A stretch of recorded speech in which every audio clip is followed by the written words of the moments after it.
Bismillahirrahmanirrahim. Madame la première dame de la région administrative de Boké, Monsieur le chef de cabinet de la région administrative de Boké, Monsieur le secrétaire général chargé des collectivités décentralisées de Boké, Monsieur le commandant du bataillon autonome de Boké, Monsieur le commandant de la région gendarmerie de Boké, Monsieur le directeur régional de la police, Monsieur l'inspectrice régionale de l'éducation, Monsieur l'inspecteur des affaires religieuses régionales, préfectorales, Madame la présidente des femmes, Monsieur le maire de la commune urbaine de Boké, je m'adresse à vous ce matin avec beaucoup d'émotion et détermination. Le 2 octobre marque l'anniversaire de l'indépendance de notre cher pays, la Guinée. Le bien commun à tous les Guinéens. Nous voici à la commémoration du 66e anniversaire de l'accession à notre pays à la souveraineté nationale le 2 octobre 2024. Sous l'impulsion du feu président Ahmed Sékou Touré, le premier président de Nouvelle-Guinée indépendante. Cette date est toujours restée gravée en lettres capitales à la mémoire de tous les Guinéens. Plusieurs des pionniers de cette indépendance sont rappelés à Dieu, laissant derrière eux la brave population qui a charge de la consolider, la garantir et la défendre en vue d'un développement harmonieux. Nous devrions emboîter leurs pas en baptisant la Guinée dans la fraternité, dans la paix sociale et l'unité nationale sans laquelle on ne peut la consolider. La providence donnée à notre chère patrie, ce qu'elle mérite, le bonheur, la richesse et les merveilles.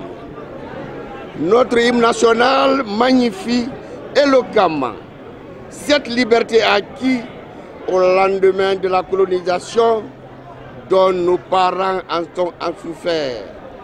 C'est traduit aujourd'hui de génération en génération dans le seul but de pérenniser ces acquis.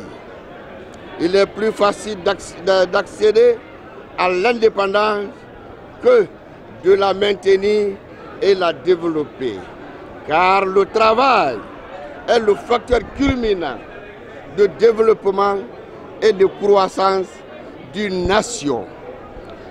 L'indépendance nous a libérés. Cette liberté doit se concrétiser à travers la conscience, par l'accroissement des efforts pour hisser la Guinée à l'objectif assigné.